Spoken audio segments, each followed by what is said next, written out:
what number of Portuguese were killed, or Portuguese soldiers were killed by Imam Ahmed Gurey when he invaded Abyssinia beginning 1527 to 1543? Of course, that's a war that the Portuguese came or claimed to come to help Abyssinia, and they joined a little bit later because Ahmed Gurey went into Abyssinia in 1527, and the Portuguese arrived around 1540, and then in 3 years the war was done. Now, turns out there are numbers that have been thrown about the deaths of the Portuguese. Of course, the most known of these deaths is one of Christopher da Gama, the guy who led the Portuguese into Abyssinia. Christopher da Gama was the son of Vasco da Gama, who is well known as a historical figure.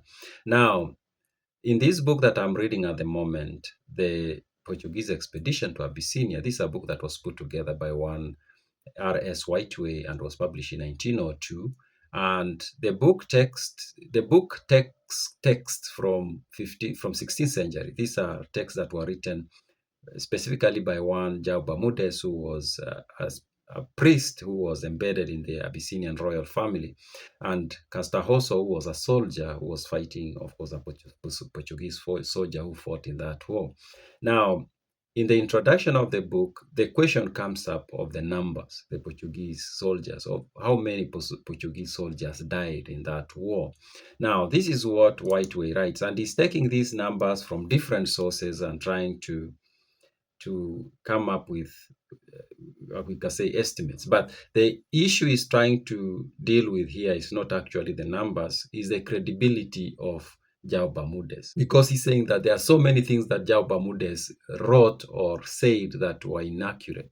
And one of those is the number of Portuguese soldiers who were killed in that war. Now, let's read and see. He says, the second misstatement I will mention is more serious. In his chapter 22, Bermudez tells us that after the Battle of Wafla, in which D. Christopher was killed, 40 Portuguese were found wanting. So he's saying, according to Bermudez, at the Battle of Wafla, where Christopher was captured and then killed, about 40 Portuguese soldiers went missing. So basically, maybe they died. Now, the other sources give the loss of the Portuguese at about 200 killed, while 50 under Manuel de Cunha had separated off from the rest and gone to the Barwa. This makes 250 missing.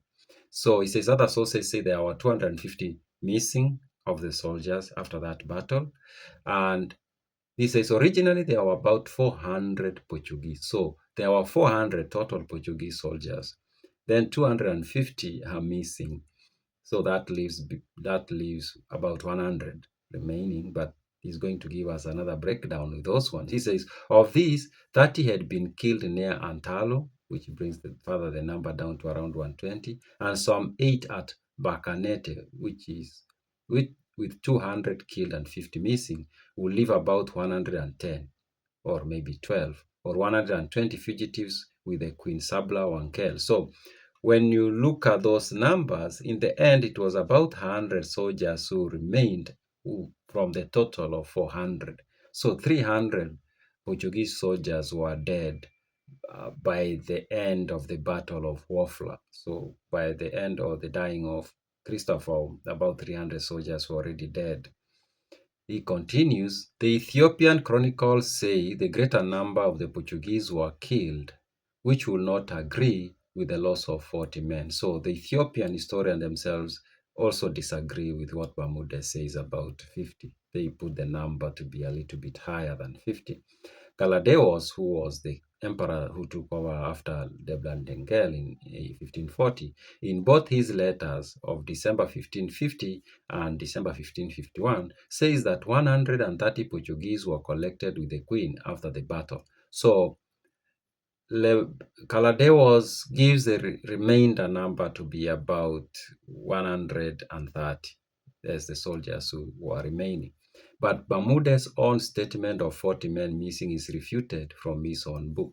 Of course, he does not mention the death of every single man, but adding up to to those he does mention. And including the men he says went to the Barwa, over 40 can be totaled from his own narrative. So even his own narrative, Bermudez narrative, according to R.S. Whiteway, does not make sense. Bermudez then is a man of loose, inaccurate habit of mind, whose statement individually require verification before they are accepted. So as I say, the point he was trying to make here is that Bermudez was not to be trusted with some of the things he said. And I've said in another video that João Bermudez, and I've said, is the guy who claimed to have been installed to be the patriarch of the Ethiopian Orthodox Church, which is a claim that was proven to be false. He's a guy who, we could say, he was a conman. He said a lot of falsehoods. So in this part of the introduction, as Whiteway was trying to prove how he was not to be trusted. His utterances or his writings were full of inaccuracies now. But while doing that, he gives us at least he gives us an estimation of how many Portuguese soldiers died in that war. So we could say probably 300 Portuguese died in that war before Ahmed Gurey was killed, because there is a number that is not accounted for here. And that is how many Portuguese died in the last battle, because there's a battle that happened where Ahmed Gurey died. We can't assume that no Portuguese died. There's a possibility very many of them died.